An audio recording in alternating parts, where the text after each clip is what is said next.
Akateeminen Karjala-seura eli AKS oli 1920–1940-luvuilla vaikuttanut nationalistinen liike, jonka toiminta kiellettiin Neuvostoliiton painostuksesta jatkosodan loputtua vuonna 1944. AKS on monelle nykysuomalaiselle varsin tuntematon, vaikka sen vaikutusvalta varsinkin yliopistoissa oli varsin merkittävää 1920–1940-luvuilla. AKS:n toiminta on monien historioitsijoiden taholta nähty kovin yksipuolisesti ja liike on haluttu liittää pelkästään Suur-Suomen tavoitteluun hyökkäävän sotapolitiikan osana. Toisin sanoen, liikettä on mustamaalattu perusteettomasti sen lakkauttamisen jälkeen erityisesti vasemmistolaisella 1970-luvulla.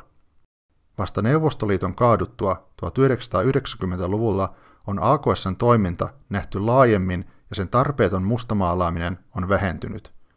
AKS oli aikanaan Suomen suurin opiskelijaliike ja sillä olikin suuri vaikutus varsinkin yliopistoissa opiskeleviin nuoriin.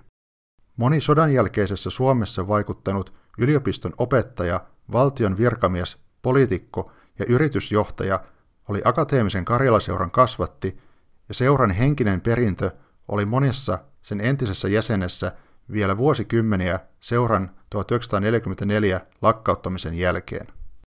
Heimosodista on tällä kanavalla julkaistu muutama video ja niihin kannattaakin tutustua, sillä heimosodat ja Akateemisen Karjala-seuran perustaminen olivat kiinteästi yhteydessä toisiinsa. Vuosina 1918–1920 käydyt heimosodat päättyivät heimosoturien vetäytymiseen takaisin Suomeen. Tarton rauhansopimus sinetöi Neuvostoliiton vallan Itä-Karjalassa, eikä koko Karjalaa, puhumattakaan Inkeristä, saatu liitettyä Suomeen. Heimosoturit kuitenkin voittivat eräällä tavalla Neuvostoliiton Virossa, jonne suomalaiset vapaaehtoiset olivat matkustaneet taistelemaan itsenäisen Viron puolesta. Viro sai itsenäisyyden ja jopa joitakin Inkeriin kuuluvia kyliä liitettiin Viroon. Heimosoturit olivat olleet monessa tapauksessa nuoria miehiä, jopa lapsia. Itä-Karjala jäi osaksi Neuvostoliittoa ja hengissä selvinneet heimosoturit palasivat Suomeen. Monet näistä heimosodissa taisteleista nuorista aloittivat tai jatkoivat opintojaan Helsingin yliopistossa. Tarton rauha ja Itä-Karjalan menetys olivat heille valtava pettymys, eikä rajan taakse jääneitä heimokansoja haluttu unohtaa. Idea suuresta Suomesta, jonka rajat olisivat Itämeri, Laatokka, Ääninen, Vienanmeri linjalla, jäi elämään. 3 ylioppilasta, Reino Vähäkallio, Elias Simojoki ja Erkki Räikkönen, olivat osallistuneet heimosotiin. Nuoret ylioppilaat kokoontuivat pohtimaan heimoaatteen jatkoa. Ylioppilaiden johdolla perustettiin Akateeminen Karjala-seura ajamaan heimokansojen asiaa ja pitämään yllä ajatusta suuresta Suomesta. Elias Simojoista tuli seuran ensimmäinen jäsen ja seura alkoi 1920-luvun alussa keräämään ympärilleen verkostoa, johon kuului jääkäriupseereja ja heimosotiin osallistuneita ylioppilaita. Akateemisen Karjala-seuran jäseniksi hyväksyttyjen miesten tuli vannoa seuralle uskollisuuden vala ja jäsenet merkittiin valakirjaan, jossa jokaisella jäsenellä oli oma numeronsa.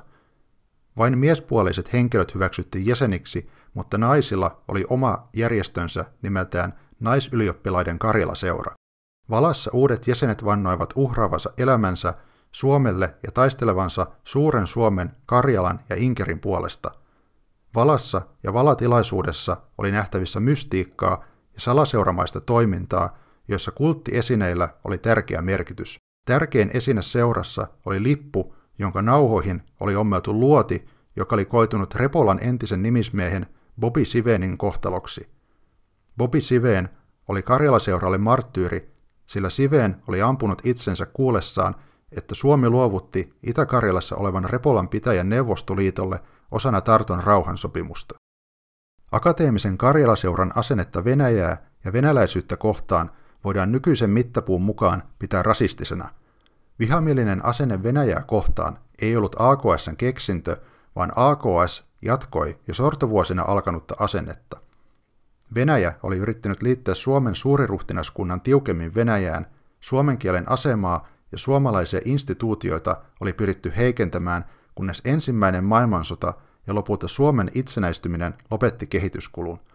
Sortovuosina osa suomalaisista oli ottanut vihamielisen asenteen Venäjää kohtaan, ja tämä ajattelutapa tavallaan siirtyi akateemiseen Karjala-seuraan.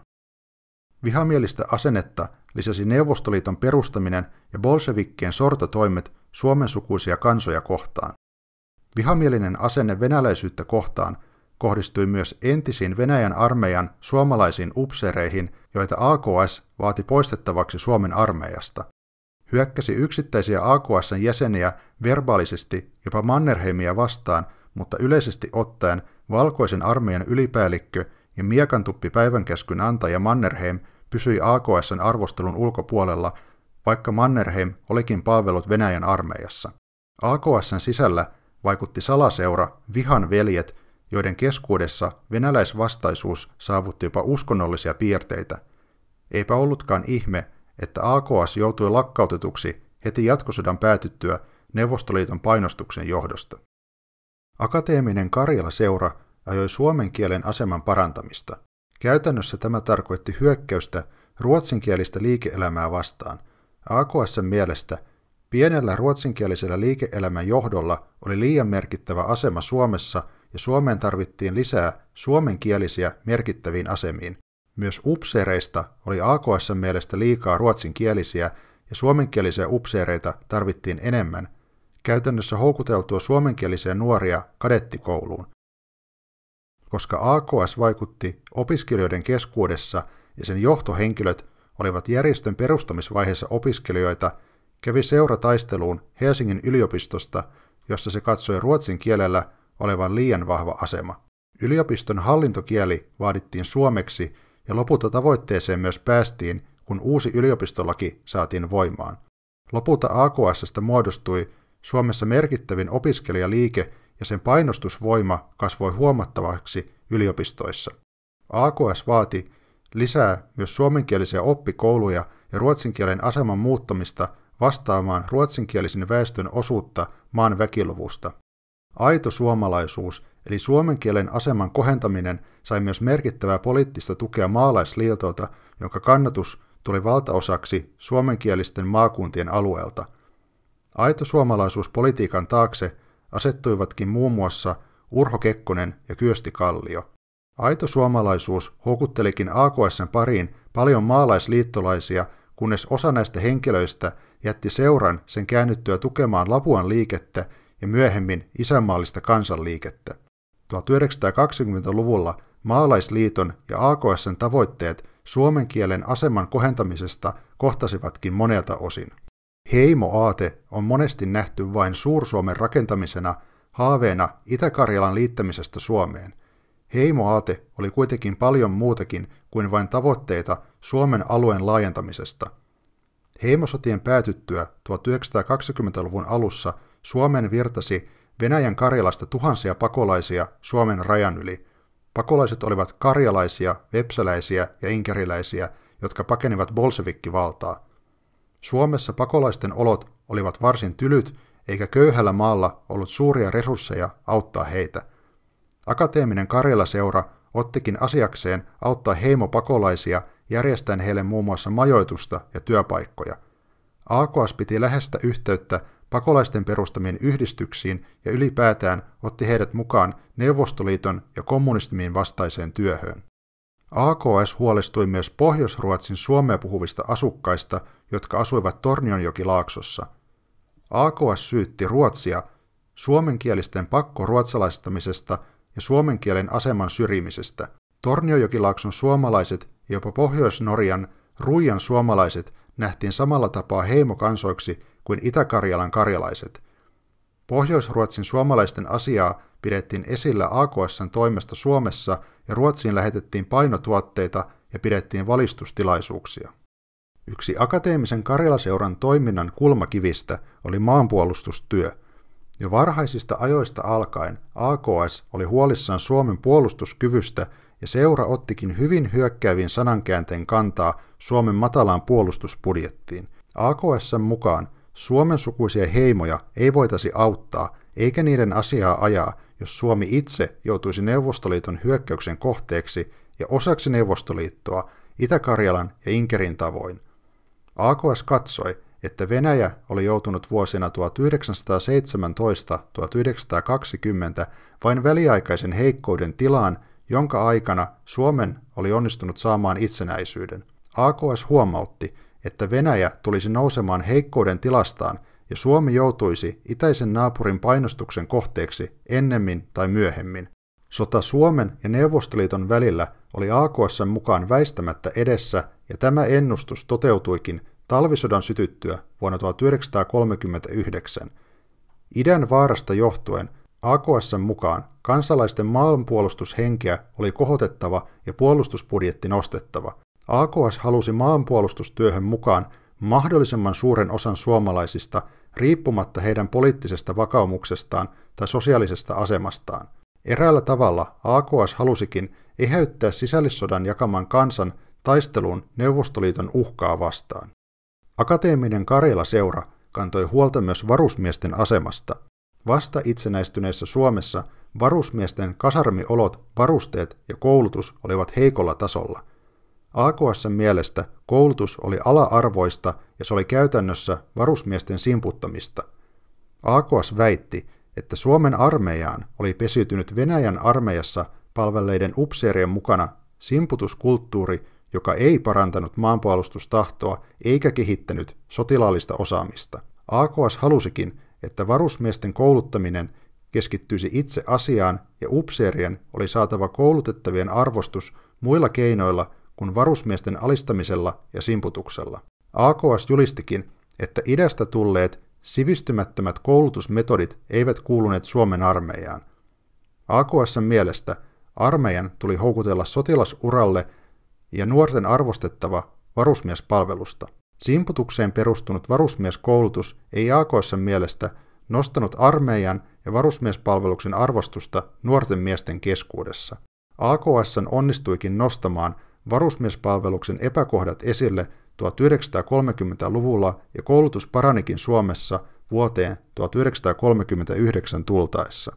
Akateeminen Karjala-seura osallistui keväällä ja kesällä 1939 Karjalan kannaksella linnoitustöiden rakentamiseen. Linnoitusten ja puolustuslinjojen rakentaminen oli muodissa Euroopassa toisen maailmansodan alla. Ranska rakensi Maginot-linjaa, saksalaiset linnoittivat Reininmaata ja Tsekkoslovakia Saksan vastaista rajaa. Suomessa Neuvostoliiton uhkaan oli herätty toden teolla 1930-luvun lopulla ja armeijan johto otaksui hyökkäyksen tulevan Karjalan kannasta pitkin. Kannaksen linnoitukset olivat puutteelliset ja asiaan piti saada kiireesti muutosta.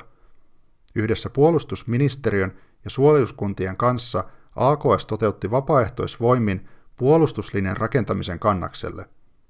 Kyseessä oli valtion toteuttama projekti, mutta AKS:llä oli erityisen merkittävä rooli vapaaehtoisten lähettämisessä Kannakselle. AKS oli suurin opiskelijaliike vuonna 1939 ja se järjesti massiivisen kampanjan, jolla vapaaehtoisia opiskelijoita houkuteltiin Kannakselle linnoitustöihin kesällä 1939. Kaiken kaikkiaan Kannaksella työskenteli 70 000 miestä ja 2500 naista rakennustöissä, heidän joukossaan tuhansia nuoria, joiden värväämiseen AKS oli merkittävästi vaikuttanut. Maanpuolustushenkisenä järjestönä AKS:n julkaisuissa ja tilaisuuksissa korostettiin linnoitustöiden merkitystä ja kannustettiin sen jäseniä lähtemään Kannakselle linnoitustöihin. Akateeminen Karjala-seura ei ollut sitoutunut mihinkään puolueeseen eikä se itse osallistunut vaaleihin poliittisena järjestönä. Akateeminen Karjala-seura kuitenkin liitetään usein suomalaiseen laitaoikeistoon, sillä 1930-luvulla se kytkeytyi vahvasti Lapuan liikkeeseen ja isänmaalliseen kansanliikkeeseen. Lapualaisena kesänä 1930 AKS liittyi kommunismin vastaiseen rintamaan, sillä suomalainen kommunismi liittyi vahvasti Neuvostoliiton suojissa toimineeseen Suomen kommunistiseen puolueeseen, joka päästessään valtaan Suomessa uhkasi Suomen itsenäisyyttä. AKS oli valmis jättämään aitosuomalaisen politiikan tauolle Lapuan kesän aikana. Kielipolitiikka ja ruotsin kielen aseman arvostelu oli jätettävä syrjään, sillä kommunistilakien läpimenemiseksi tarvittiin mahdollisimman laaja rintama, eikä ruotsinkielisiä oikeistovoimia sopinut suututtaa kielitaistelulla. AKS julistikin eräänlaisen linnarauhan kielikysymyksessä kesällä 1930. Osa AKS:n jäsenistä oli kuitenkin niin jyrkkiä aitosuomalaisuuspolitiikan kanssa, että he jättivät seuran mielenosoitukseksi kesällä 1930. Toinen repeämä akateemisessa Karjala-seurassa tapahtui puolestaan Mäntsälän kapinan seurauksena. AKS:n johto ei ollut arvostellut Mäntsälän kapinaa eikä ottanut etäisyyttä radikalisoituneeseen Lapuan liikkeeseen. Tämän seurauksena AKS menetti jäseniään, erityisesti maalaisliittolaisia ja kokoomuslaisia, jotka katsoivat AKS:n kääntyneen äärioikeistoon. Tunnetuimpana henkilönä AKS:n jätti tuleva presidentti, maalaisliittolainen Urho Kekkonen. Lapuan liikkeen ideologia siirtyi vuonna 1932 perustettuun isänmaalliseen kansanliikkeeseen eli IKL:ään. IKL oli poliittinen puolue, vaikka se väittikin itse olevansa vain kansanliike. IKL osallistui vaaleihin ja käytännössä sillä oli kaikki poliittisen puolueen tunnusmerkit. Moni akateemisen Karjala-seuraan jääneet jäsenet liittyivät myös isänmaalliseen kansanliikkeeseen ja toimi kummankin järjestön sisäpiirissä. AKS jopa tuki IKL:n vaalikampanjointia ja AKS:n jäseniä äänestettiin eduskuntaan IKL:n riveistä. IKL ottikin poliittisen ohjelmaansa AKS:n ajamia teemoja, kuten aitosuomalaisuuspolitiikan, maanpuolustustyön ja uskon Neuvostoliiton vaarasta. Kaikki AKS:n jäsenet eivät olleet IKL:n jäseniä, eivätkä kaikki IKL:n jäsenet puolestaan AKS:n jäseniä, mutta näille kahdelle järjestölle muodostui 1930-luvun puolessa välissä erittäin tiivis yhteys. Yksi merkittävimmistä AKS:n vaikuttajista, Rauno Kallia, AKS:n lehden eli Suomen Heimon päätoimittaja, nousi eduskuntaan IKL:n listoilta.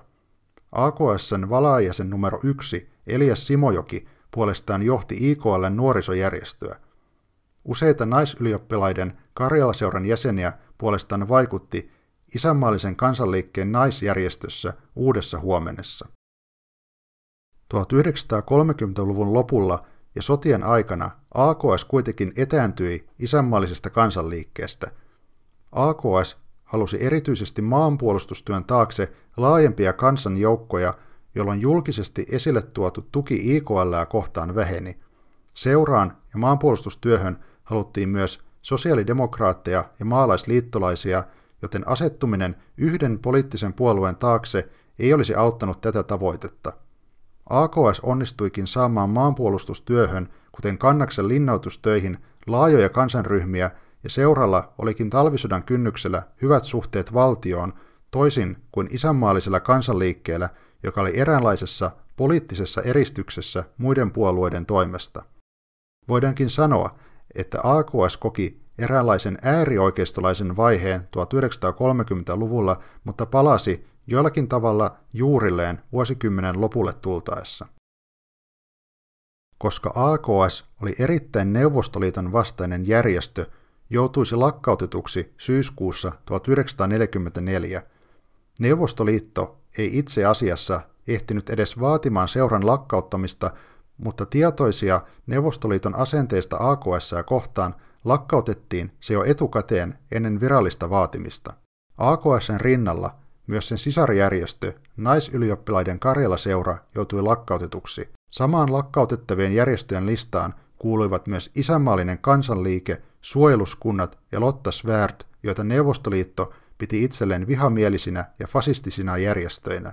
Merkittävä osa AKS:n arkistoista ja jäsenlistoista poltettiin syksyllä 1944 seuran itsensä toimesta ja seuralle kuuluneita asiakirjoja ja esineitä piilotettiin entisten jäsenten toimesta. Esineistöä ja polttamatta jäänyttä materiaalia onkin vasta vuosikymmenten jälkeen siirretty arkistoihin ja museoihin.